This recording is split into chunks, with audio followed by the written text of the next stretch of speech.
तेरी छत्र छाया भगवन मेरे सिर पर हो, मेरा अंतिम मरण समाधि तेरे दर पर हो। जिन वाणी रस पान करूं मैं, जिन वर को ध्याऊं, आर जनों की सत्संगति पाऊं, व्रत संयम चाहूं, गुणी जनों के सद्गुण गाऊं, जिन भर यह बर दो, मेरा अंतिम मरण समाधि तेरे दर पर हो।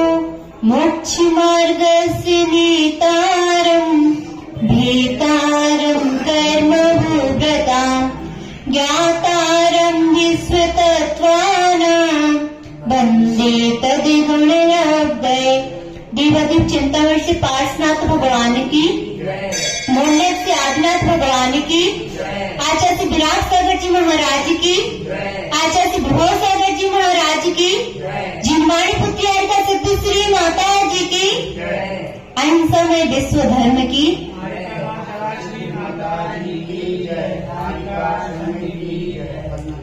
आज का गुरु के निकट क्या करने योग्य कार्य है, क्या क्या अपन को करना चाहिए और क्या नहीं करना चाहिए, और आप ये करोगे तो आपकी दुर्गति होगी, यानी असमाधि होगी।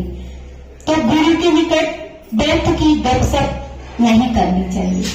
क्या माता जी महाराज जी तो पढ़ ही रहे हैं और आप गए तो माता जी से बनना नहीं, माता जी महाराज जी बनना नमस्तु नहीं सुन रहे, तब भी जोर जोर से स्वाध्याय चल रहा तो उसमें भी लगे हैं, नहीं सुना, उनने आंख उठा के भी देख लिया आपके ऊपर, तो भैया आप तो हृदय बनता में दूर से भी प्रत्यक्ष में तो हो सकती है ना।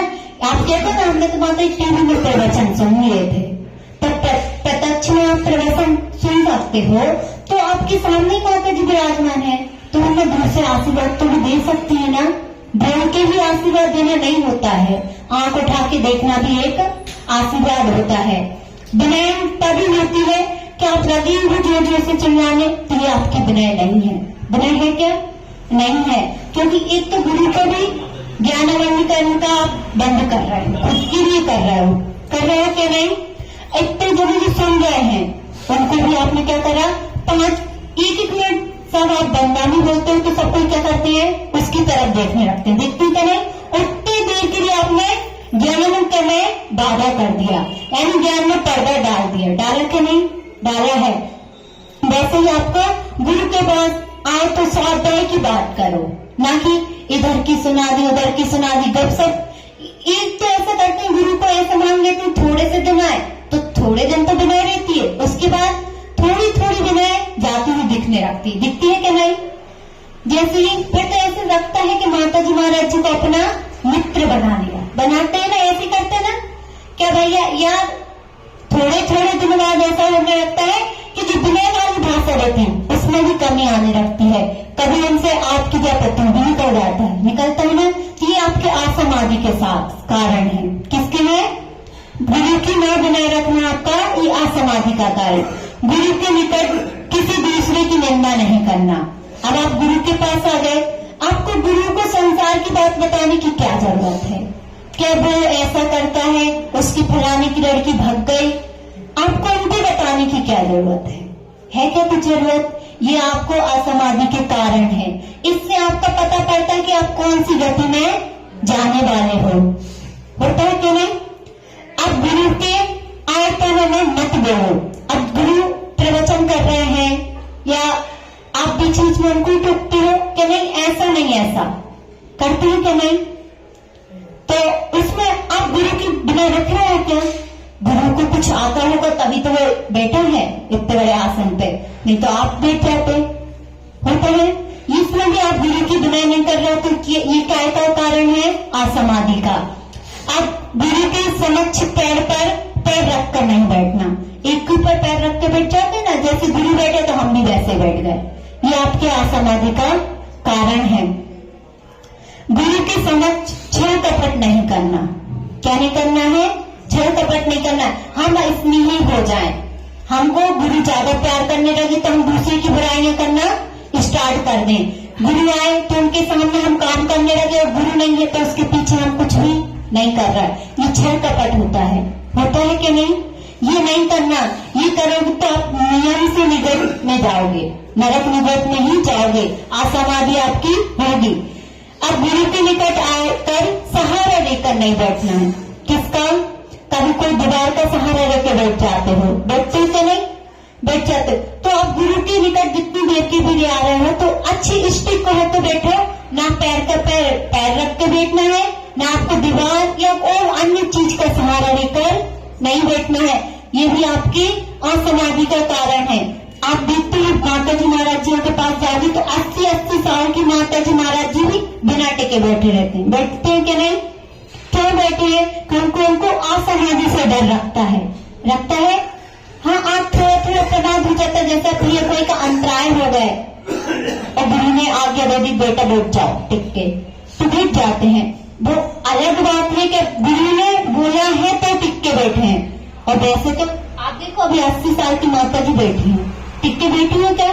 नहीं बैठी है। और मगर आप 5 मिनट के लिए आए बदनामी माता जी टिक के बैठ जाते हो। 25 साल की भी नवी लोग भी आएंगे तो वो क्या करेंगे? टिक के बैठेंगे या ऊंचे आसन पे बैठ जाते हैं। गुरु के ऊंचे आसन पे भी नहीं बैठना चाहिए। गुरु बैठे हो ना, तो गुरु अगर आप पूजा भी कर रहे हो और गुरु आके मंदिर में खड़े हो गए तो आपकी इतनी विनय तो बनती है कि चिटाई को आप उठ के न हटाओ, थोड़ा सा डर को थोड़े पे हट सकते हो ना। अब गुरु तो नीचे बैठे हैं और आप चिटाई पे लगे हो पूजा करने, तो आपको पुण्य लगेगा क्या? ये असमाधि के कारण है। गुरु से कुछ भी बात नहीं छुपाना चाहिए। गुरु आपसे पूछ ही रहे हैं, शिष्य से होता है ऐसा। अब गुरु को दिख जाता है कि हम कन्या को उतरा ही है, अब गुरु आपसे पूछ ही जा रहे हैं कि क्या हो गया बेटा, आप तब भी कुछ नहीं बता रहे हो, तो यह भी एक प्रकार का छल कपट हो गया। क्या आप गुरु से तो ऐसा होना चाहिए जैसे दर्पण में आप नोट दिखते हो ना तो सब नवीनता दिख जाती है, उसी प्रकार गुरु के सामने आता हो तो अपनी पूरी नवीनता बता दो कि हमसे ये पाप हो गए। हमारे छिंदवाड़ा में देखा था तब हमारी दीक्षा नहीं हुई थी, तो सभी सुबह 5 बजे आचार्य के पास आते थे। तो सबसे पहले आचार्य की वंदना की, आचार्य का अर्घ बोला, उसके बाद क्या करते थे सब एक साधु जाते थे और क्या कहते थे, महाराज जी आचार्य आज हमारा प्रतिक्रमण नहीं हुआ, आज हमारे एक मच्छर मर गया, जैसे भी सोने में कभी करवट लेने में हो जाता है तो उसका प्रायश्चित लेते थे। तो एक बात बताते हैं और आप लोग आते हैं तो क्या कहते हैं, कुछ नहीं हुआ माता जी, आपसे 1000 बार भी पूछ रहे हैं तब भी आप क्या कर रहे हो, छल कपट कर रहे हो। एक तो रोते जा रहे हो और ऊपर से बता भी नहीं रहे हो। इससे गुरु को भी टेंशन होती है, इससे आपकी असमाधि होगी। गुरु जी से हमेशा ऊंची दृष्टि नहीं रखनी चाहिए। क्या करना चाहिए आपको? गुरु जी से हमेशा ऊंची दृष्टि से आपको बात नहीं करनी है। क्या आपको गुरु से आंखों में आंखें मिला के क्या करना है? गुरु से आपको ऊंची दृष्टि से बात नहीं करनी है।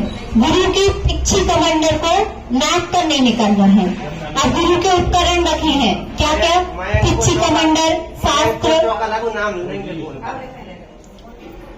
पिछी कमंडल और शास्त्र रखें। वो अपनी अपनी व्यवस्था सब बना लेंगे, आपको उनकी व्यवस्था नहीं बनानी। भैया व्यवस्था वो अपनी अपनी सबकी हो जाएगी।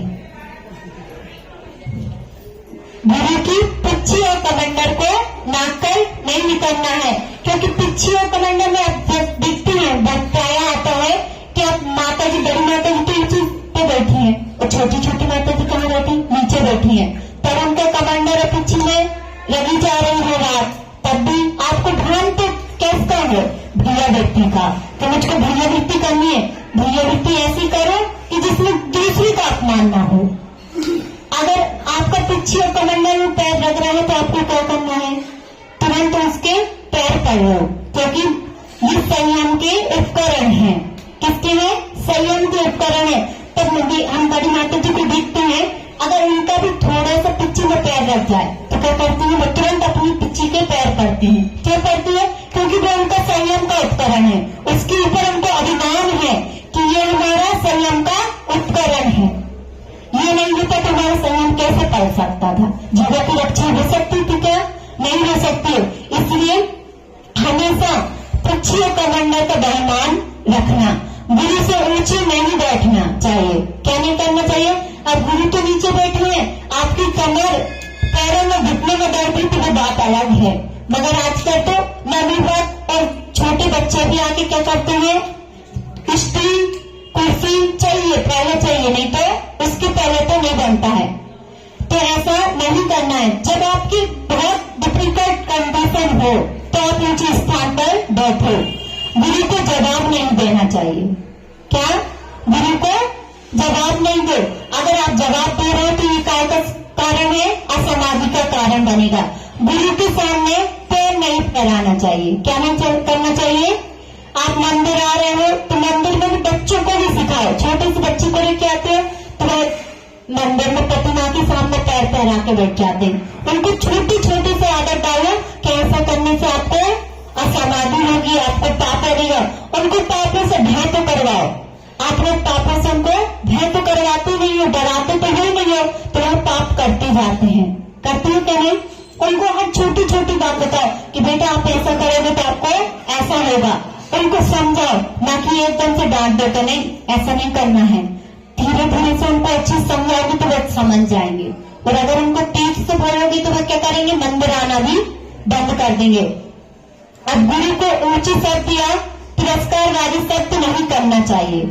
अब गुरु बैठे हैं तो अपन उनके सामने नहीं, उनके पीठ पीछे उनकी बुराई करना करते हैं ना, तिरस्कार के शब्द कर देते हैं। आप नहीं करते हो, अनेक लोग कर देते हैं।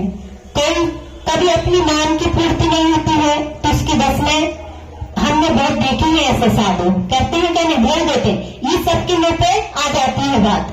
अगर किसी ने आपको माता जी महाराज जी हैं, आपने फ्रेंड तो बोला है चक्रेश भैया पिच्छी का, अगर पिच्छी ना मिले ना तो आप क्रोध नहीं करना, है ना, विकल्प नहीं करना मन में।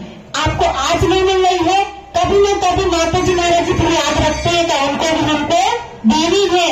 आपने संयम दिया ना, उसका पालन करना। जो नियम लिखे ना आपने उसका पालन करना। अगर बाई चांस नहीं मिलती है पिच्छी तो विकल्प नहीं करना। जितना आपने विकल्प करोगे ना तो उतनी आपकी दुर्गति का बंद होगा। इसलिए कभी विकल्प नहीं करना। नगरी तो आपने भी नियम दिए हैं ना, मगर विकल्प नहीं करना। माता जी इस दिन बोल रही थी ना, आज नहीं तो कभी ना कभी तो मिलेगी पिच्छी, पुण्य बढ़ाएंगे तभी मिलेगी पिच्छी। अब भैया हमको पता था उनको ही पिच्छी मिलनी है, ऐसा बोलते ना, क्या हमको तो पता था उनको ही पिच्छी मिलनी है। आप क्या अभी ध्यान लगा के बैठे हो? नहीं, जो आपने अभी भी ध्यान लगाया है ना, अभी भक्ति गति में रह जाएगा आपको। इसलिए साधु से कभी अभी भी ध्यान नहीं लगाना। आपको पता है कि हाँ उनको पिच्छी मिलेगी, अच्छा उनका पुण्य तीव्र था इसलिए उनको पिच्छी मिल गई। उनकी अनुमोदना करना, ना कि उनको भी सत्ता सुना देना। वो भी फिर क्या सोचेंगे, इससे अच्छा तो उनको पिच्छी ना मिलती तो अच्छा होता। सोचते हैं नहीं? ऐसा भी अपन को नहीं सोचना है। गुरु के ऊपर अपने बस्त लगना नहीं चाहिए। क्या आप निकल रहे हैं गुरु से बस्त रखते जा रहे हैं, ये असमाधि के कारण है। आपको गुरु के पास आके क्या क्या नहीं करना है भाभी भाभी, ये ध्यान से सुनना कि आपको गुरु के पास आके क्या क्या नहीं करना है। अपने प्रमाद बस कभी कभी ऐसा हो जाता है, आपसे नहीं हुआ मगर कभी न कभी हो ही जाता है, इसलिए अपन को ये नहीं करना है। गुरु की पाठों पर नहीं चलना चाहिए। आप चढ़ जाते हो, बैठ जाते हो, अगर गुरु ने आज्ञा दे दी है भैया वृत्ति के लिए कि भैया बन नहीं रहा है तो गुरु ने आज्ञा दे दी, उसकी बात अलग है। और आप गुरु अंदर कमरे में बैठे हैं, उनका पाटा लगा है, कोई गुरु थोड़ी देख रहे हैं, माता जी महाराज जी थोड़ी देख रहे हैं, तब तक अपन बैठ जाओ, अनुभव तो करने कि कैसा लगता है। ऐसी भाव भी आना असमाधि का कारण है। गुरु से विनयपूर्वक हाथ जोड़कर उनसे प्रश्न पूछना चाहिए। कैसे पूछना चाहिए?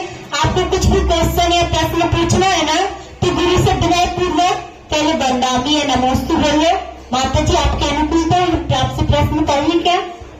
अगर होगी तो वो हाँ कह देंगे, नहीं होगी तो भी समय निकाल के आपको कह देंगे भैया 2 बजे के बाद आप आ जाना।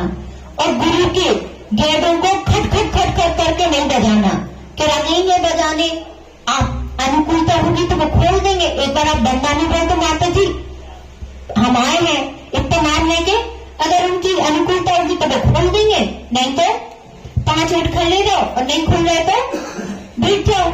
अब जब खुलेंगे तब दर्शन कर लेना। अब लगे हो आप खटखटाने तो उनको भी विकल्प होता है कि नहीं, और आपको भी हो रहा है विकल्प, क्यों नहीं खुल गए, ऐसा क्या हो गया, अंदर क्या चल रहा है, होते ना। ये विकल्प नहीं रखना, शंका नहीं रखना मन में कभी भी। यदि गुरु नीचे बैठे हो तो हमें आसन पर नहीं बैठना चाहिए। गुरु जमीन पर बैठे हैं और अपन आसन लगा के चिटाई बिछा के बैठ गए, ये भी असमाधि का कारण है। यदि गुरु आ रहे या कहीं जा रहे हो तो हमें उन्हें देखकर खड़ा हो जाना चाहिए। अब ये कह देते महतो जी महाराज जी तो दिन भर ही तो निकल रहे हैं, तो हम कितनी बार खड़े होंगे। आपके अंदर अगर विनय होगी, गुरु के प्रति विनय होगी, तो आप जितनी बार भी गुरु दिखेंगे तो आप उतनी बार क्या करोगे, खड़े हो जाओगे, हाथ जोड़ोगे। ये बैठने उठने की सामर्थ्य नहीं है तो बैठे बैठे हाथ जोड़ोगे, जोड़ते करें, ये आपके विनय की रक्षण है। अब मंदिर में न करने योग्य कार्य क्या, मंदिर में आप आते हो, मंदिर में नहीं करने योग्य कार्य क्या क्या है। मंदिर में नाक कान आंख का मैल निकालना नहीं। अब मंदिर में तो आप आ गए और कान में खुजार के चलने लगी तो थोड़ा सा सहन कर लो खुजार को, मंदिर से बाहर निकल जाओ और खुजा के जाओ कान को। अब नाक आई रही है तो मंदिर में लगे हैं पहुंचने नहीं, आप उसकी पहले व्यवस्था करके आओ, पहले से व्यवस्थित होकर आओ। अब मंदिर में मल मूत्र आदि नहीं करना चाहिए। आजकल व्यवस्था बनती है तो मंदिर बना है, उसकी देवी की पेड़ को बगल में क्या बनी है, लैट्रिन बाथरूम, तो आप इतनी व्यवस्थित होकर आए घर से कि आपको मल मूत्र मंदिर में विसर्जित ना करने पड़े। ये आपके असमाधि के कारण हो जाएंगे। मंदिर में खांसी कफ आदि नहीं करना। मंदिर में आके आपको खांसी आ जाए वो ऊपरी बात है, मगर कफ नहीं करना मंदिर में। अब खांसी भी आ रही तो भगवान से सॉरी यानी माफी मांग रहे हो, क्या करना, महाराज जी से ऐसा गलती हो गई थी, उसका प्रायश्चित दे देना, कि उसको बात को छिपा दो। मंदिर में हाथ पैर के नख तोड़ना नहीं चाहिए। अब कोई कुछ काम नहीं मिल रहा है तो लगे ये हाथ पांव के नाखून तोड़ने, करते हैं क्या नहीं, ये नहीं करना, ये असमाधि के कारण है। मंदिर में शरीर का मैल व पसीना नहीं डालना चाहिए। अब पसीना आ रहा तो अपन ने ऐसा करा और उधर ही डाल दिया, ये भी नहीं करना है। और मैल गर्मी के दिनों में देखते ना कि अपन हाथ फेरा और मैल निकलने लगता है, निकलता है क्या नहीं, तो अपन को मंदिर में ये कार्य नहीं करना है। मंदिर में अंगुली चटकाना नहीं चाहिए, जो अंगुली अपन ऐसे रहते हैं चटकाते रहते हैं, वह मंदिर में नहीं करना चाहिए। गुरु के सामने भी नहीं करना चाहिए। फोड़े आदि को फोड़ना नहीं चाहिए। फोड़ा हो गया उसको मंदिर में रह के फोड़ने बैठ गए, अब कुछ काम नहीं है तो उसी को कर लो, नहीं। मंदिर में दंत मंजन में दांतों को में सीख नहीं करनी चाहिए। अब मंदिर में आ गए अपन अंतर करके शाम की क्लास में, अब टाइम नहीं मिला है तो आंख उधर ही लगेंगे दांतों को पकड़ने, करते हैं क्या नहीं, ऐसा नहीं करना चाहिए। मंदिर में घाव आदि पर पट्टी नहीं करना चाहिए। अब मंदिर में अपन को लग गए कुछ चीज से तो मंदिर के बाहर से निकल के आप पट्टी वट्टी कर लो, है ना, कर सकते हैं क्या नहीं, मंदिर में नहीं करना है ये कार्य।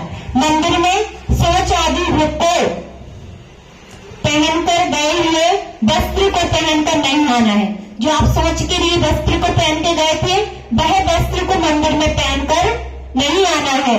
मंदिर में पैर पसार कर बैठना व गुप्त अंग आदि नहीं दिखाना चाहिए, कि मंदिर में पैर को पसार कर नहीं बैठना है, कि भगवान के सामने आप पैर पसार के बैठ जाओ, ये आपके असमाधि के कारण होंगे। मंदिर में आलस्य करना, जमाई लेना व छींकना नहीं चाहिए।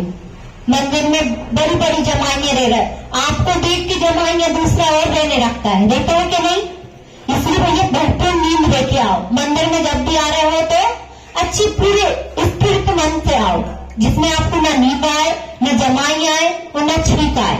छींक छींक आ रही है तो मंदिर से बाहर निकल के चले जाओ, छींक उसके बाद आ जाओ, क्योंकि आपको छींकोगे तो आपका थूक नीचे गिरता है कि नहीं? होता है। तो उससे मंदिर अशुद्ध हो जाता है, होता है।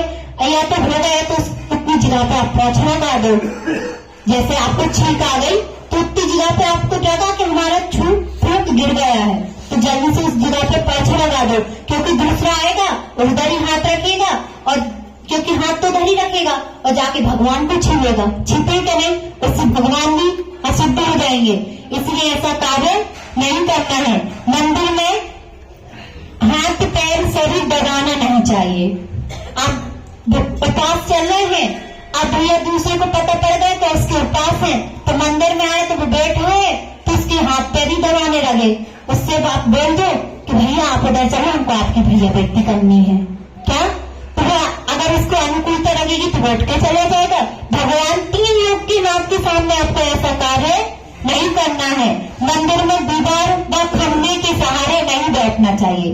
किसके सहारे? खंभे या दीवार के सहारे नहीं बैठना है। मंदिर में अधो अंग नाभि से नीचे के अंग नहीं खुजाना चाहिए, यानी नीचे के अंगों को नहीं खुजाना चाहिए। जैसे पैर हो गया, मंदिर में आके नहीं खुजाओ। आपको खुजाना है तो आप मंदिर के बाहर चले जाओ। मंदिर में गद्दी तकिया लगाकर नहीं बैठना। क्या नहीं करना है? गद्दी लगाकर नहीं बैठना है कि एक चटाई है तो 3 चटाइयों को रख के बैठ गए। ऐसा ये भी अपने एक गद्दा हो गया, अपने पैर में चुभ रहा है तो अपने घर से दिया है गद्दे बना के, करते हैं ना, बहुत लोग कर रहे थे। ऐसा नहीं करना है। 3 व्यक्ति नाथ के सामने तो अपन को जमीन पर बैठना चाहिए। बैठना चाहिए कि नहीं? कितने देर के लिए आते हैं? ज्यादा 1 घंटे के लिए। 1 घंटे के आपको अपने इंद्रियों की दिशा से नहीं हट सकते क्या? हट सकते हैं। मंदिर में पैर पर पैर रखकर ऊंट की तरह नहीं बैठना चाहिए। ऊंट कैसे बैठता है? दोनों पैर को ऐसे करके बैठते है ना, उनसे अपन को मंदिर में नहीं बैठना चाहिए। मंदिर में पगड़ी साफरा आदि नहीं बांधना चाहिए। मंदिर में भगवान के सामने आजकल देखते ना, जुलूस रखता है तो उसके पहले पगड़ी भगवान के सामने लगे रहते हैं, एक दूसरे को बांधने के लिए रखते हैं ना, वो साफा लगाते रहते हैं। वह मंदिर के बाहर का कार्य है, मंदिर के अंदर का नहीं है। मंदिर के अंदर ये कार्य नहीं करना चाहिए। मंदिर में स्नान, उल्टन, तेल, कंघी नहीं करना चाहिए। क्या क्या नहीं करना चाहिए? मंदिर में तेल नहीं लगाना चाहिए, स्नान नहीं करना चाहिए, उल्टन नहीं लगा और कंघी नहीं करना। मंदिर में तेल तथा इत्र सेंट नहीं लगाना चाहिए।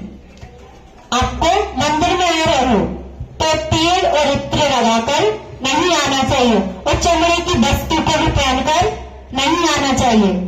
मंदिर में शयन करने व बैठे बैठे ऊँघन नहीं करना चाहिए। क्या नहीं करना चाहिए? ऊँघना नहीं चाहिए, और मंदिर में बैठे बैठे सोना भी नहीं चाहिए। मंदिर में पंखा बार बीमार से हवा नहीं करना चाहिए। किससे हवा नहीं करनी चाहिए? पंखा। सबसे पहले क्या दिखता है? मंदिर में आए सबसे पहले क्या दिखेगा? पंखा दिखेगा। ठंडी के दिनों में भी पंखा बंद नहीं हो पाते, मच्छरों के कारण। माता जी महाराज जी को मच्छर नहीं खाते क्या? खाते हैं, तब भी वो चालू करते हैं तो पंखा नहीं करते हैं, तो डेंगू हो रहा। माता जी महाराज जी नहीं हो रहा डेंगू। उतनी देर तो 1 घंटे के लिए आप इतना तो कर सकते हैं, पूरे 23 घंटे तो अपना पंखा, एसी, कूलर तो चलाते ही हैं। चलत का नहीं? चलाते हैं। पंखा भी चलाते जो उनकी तरह एसी हो, तो एसी के बिना नहीं बैठे। आपके तो नहीं है वो तो भी नहीं चालू करते ना, है ही नहीं है तो अपन चालू कैसे करेंगे? कोई आते हैं तो कहते माता जी अभी हमारे कूलर बंद नहीं हुए हैं, गर्मी के अभी तक कूलर बंद नहीं हुए। तो क्या ये अपनी इंद्रियों की प्रति आपका जगत आप क्या हो? आपने उन्हीं में लगी हो। बस हमारे हाथ पांव अच्छे रहने चाहिए, दूसरे को अच्छा दिखना चाहिए। हम स्टैंडर्ड किसमें दिखता है? आजकल भाभियों से बोलो कि भाभी अच्छे से साड़ी पहन के आए तेरा व्यवस्थित। माता जी अगर हम व्यवस्थित साड़ी पहन के आते तो सबको हमसे बहन जी किए थे, क्या कहते हैं? गंवार किए थे। तो क्या आपको ऐसी ऐसी बातें आ जाती हैं? इसलिए आपको अपने अंगों तंग न दिखे ऐसी साड़ियां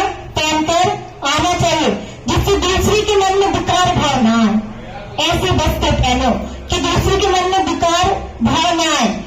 आजकल साधु संत भी आंख नीचे कर लेते हैं, तब आप लोग बदनामी या नमस्तु करने जाते हो। क्यों कर लेते हैं? भैया हमको हमारा संयम की रक्षा करनी है, स्वयं करेंगे हमारी संयम की रक्षा। क्या? इसलिए ऐसे कपड़ों को पहनकर नहीं आना है जिसमें हमारे अंग पांव दिख रहे हो। मंदिर में आग तापना नहीं चाहिए। क्या? अपन हवन कर रहे हैं और उसी में तापते जा रहे हैं, ऐसा नहीं करना चाहिए। मंदिर में चमर छत्र अपने ऊपर नहीं करना चाहिए। क्या? चमर और छत्र को अपने ऊपर भरना नहीं चाहिए। मंदिर में दाढ़ी मूछ पर तार नहीं देना चाहिए। क्या नहीं करना चाहिए? दाढ़ी और मूछ में भी उस पर तार लगाते जाते हैं, क्योंकि आदत रहती है पहले से, तो वो मंदिर में भी आकर नहीं छूटती है। मगर उतनी देर के लिए मंदिर में आए हो और दाढ़ी और मूछ पर तार नहीं देना चाहिए। मंदिर में जूते चप्पल मोजे पहनकर नहीं आना चाहिए। ये आपकी बात छोटे बच्चे को भी, आप जैसे ठंडी के दिन आ रहे हैं तो क्या जूता तो पहन के मंदिर में नहीं आएंगे, मगर मोजे पहन के तो आ जाएंगे। आप छोटे से बच्ची को भी संस्कार देना कि मंदिर में आप 5 मिनट के लिए आए हो तो 5 मिनट के लिए तो मोजे बाहर उतार के आ सकती हो। मंदिर में आप एक सबसे बड़ी दिक्कत आएगी कि पैर धो के मंदिर में कोई भी नहीं आएगा। माता जी ठंडी रखती, बहुत ठंडा पानी होता है, कैसे पैर धो के जाए? जो मोजे पहन के आ रहे वो पैर धो के आ रहे क्या? नहीं आ रहे। पूरे दिन उसको मोजे को कहाँ नहीं पहन के जा रहे हैं, और दो मोजे को आके आप मंदिर में आ रहे हो। कितने पाप का बंद कर रहे हो। जहाँ आप पाप धोने आए हो तो वही पाप का बंद कर रहे हो। इसलिए मंदिर में यह कार्य नहीं करना चाहिए। मंदिर में शर्त पास नहीं लगाना चाहिए। क्या नहीं करना चाहिए? शर्त लगा देते हो ना आप, पता है शर्त लगा लो, माता जी तो तैजे हैं, लगा लेना। ये शर्त नहीं लगाना चाहिए और ताश आदि नहीं लगाना चाहिए कि हम बैठे हैं 2 घंटे बैठे तो क्या करें, चलो ताश खेल लेते हैं, ये नहीं करना है। मंदिर में दर्पण में किस तिलक संभालना नहीं चाहिए। तिलक आप ऐसे भी तो लगा सकते हो, क्योंकि इतना अनुभव तो होता है कि हमारा माता कहाँ है, तो आप ये क्या की तैयारी कर रहे हो। अगर भैया में लगाते हो ना, किसमें? दर्पण में देखते हो, तो वो स्त्री पर्याय में आने की तैयारी कर रहे हैं, और महिलाएं लगाती है ना, वो नपुंसक में जाने की तैयारी कर रही हैं। इसलिए मंदिर में आके दर्पण को नहीं देखना चाहिए। मंदिर में ऊनी वस्त्र व रेशमी वस्त्र पहनकर नहीं आना चाहिए। कैसे वस्त्र को नहीं पहन के आना चाहिए? क्योंकि ठंडी लगने वाली है। और क्या नहीं करना चाहिए उसकी विशेष ध्यान दे लो। ऊनी वस्त्र को पहनकर न माता और महाराज जी की भियावृत्ति करनी चाहिए और न मंदिर में आके पूजा पाठ करना चाहिए। मंदिर में चमड़ी की कोई भी वस्तु नहीं लाना चाहिए। पर्स भी है ना तो उसमें चमड़ा हो सकता है, इसलिए पर्स को भी मंदिर में लेकर नहीं आना चाहिए। बेल्ट आदि को तो देखते हैं कि सब बाहर उतार के आते हैं। ऐसी वस्तु को क्यों लेना जिसमें अपन को शंका हो कि इसमें चमड़ा होगा, अपने निमित्त से एक पशु की हत्या होगी, तो ऐसी वस्तु को लेना ही नहीं चाहिए। चमड़े की वस्तु को खरीदना ही नहीं चाहिए। सबका त्याग है क्या? नहीं है चमड़े की वस्तु का है, तो तब भी आप जैसे देखते हैं ना, बहुत जने को हम देखते हैं तो उनको बेल्ट बाहर उतार के आते हैं। आपको शंका है कि उसमें चमड़ा होगा तो ऐसी चीज का उपयोग करना नहीं चाहिए।